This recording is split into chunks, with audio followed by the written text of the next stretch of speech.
Welcome back to What's New. As many of you know, our senior health correspondent Monica Robbins is taking some time off. This as she prepares for her second brain surgery to address a tumor located just behind her eye. Yeah, we've been following her story for the last 2 years.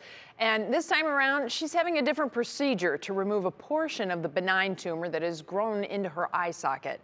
But before she stepped away, Monica shared with us a few thoughts on how she's prepared mentally for this next chapter.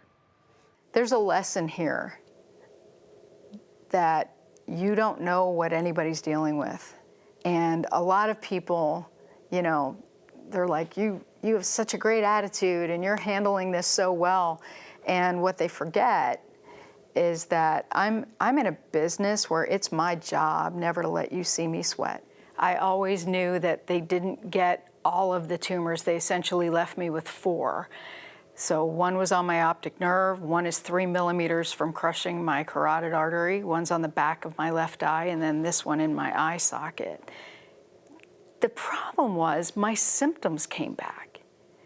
And I started feeling that eye bulge a little more, and everyone kept saying, but I can't tell, I can't see it. Well, I can feel it. And I kept telling them something's not right. And finally, I called my doctor's nurse. Do you think it's possible I had Graves all along and you just happened to find a brain tumor too? And she said, you know what, let me run that by the doc. So that's when they ordered a CT scan. You know what, I'm so glad we did. So when I read the medical report, I knew exactly what I was dealing with, and it was a kick in the gut. So for a few days, I was under the assumption that I was going to have to go through that whole craniotomy again, and they were going to, you know, cut my head back open and go through the whole nonsense all over again. When I found out about this procedure and that this procedure was available to me, my entire outlook changed. But at the same time, I realized, you know, this surgery could go anywhere from 4 to 15 hours, and they really don't know what they're dealing with until they get in. So I have no idea what to expect when I wake up. I have no idea what I'm going to look like when I wake up or when the swelling goes down. I'm anticipating I'm going to wake up with an incision on my side because they're going to need my rib to rebuild my face. What's that going to be like? There's so many unknowns with this, and granted, yes, there were unknowns with the other one, but I seemed better prepared for the other one, and I felt like I had more time to study. This one was just sort of, deal with it. Yeah, life throws curveballs all the time.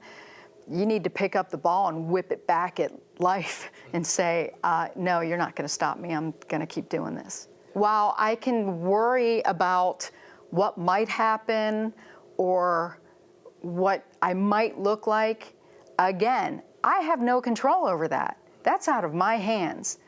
What I have control over is how I'm going to handle myself when I look in the mirror and see what I'm dealing with. That's in my power. And I have every intention of getting mad and figuring it out. But when I wake up and it's time to get moving, that's on me. What an attitude. What a rock star. I'm going to be completely honest. I took my earpiece out and I couldn't watch. Yeah. Otherwise, I'd be a blithering idiot right now. So I got to tell you, though, I apologize. and we know this because we've had off-air conversations with her where she's really pouring it out. Her outlook, not that anybody's perfectly suited to face this, but it was funny. She had a line to me. She goes, on one hand, I'm really glad that I'm a medical correspondent and I know what I'm dealing with, but at the same time, I wish I wasn't a medical correspondent and didn't know exactly what I was dealing with. Information is power. She has it, and her approach to this is incredible. She's amazing, and the whole key was her getting mad. Like, don't get Monica mad. Yeah. Ever. Right? Because if you want to motivate Monica, she's got to get mad about something. And she's really ticked at that tumor right now, as you can imagine.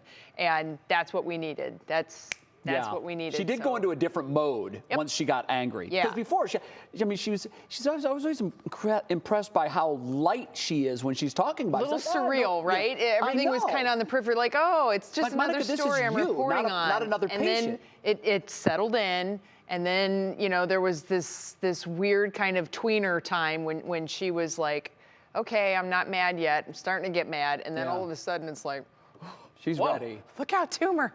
Yeah. So we are very much all in on this, and a lot of us are wearing our bracelets. You got yours over there. Right on my cup. Monica Rocks, hashtag Monica Rocks. And that's right. We will have more ways on how you can encourage Monica and participate in all of this. And by the way, keep you updated on her progress. The first time around, your encouragement, your little notes, your one-liners. So huge. She did not stop talking about how much that made a difference in her recovery. I went to visit her, and she pulled the box of cards out, and she literally, everyone had been opened and read, and she said, oh, you got to see this one. Oh, no, this one was really good. They make a difference. It's huge. Yeah. Okay, Monica, we're with you. Go get this thing.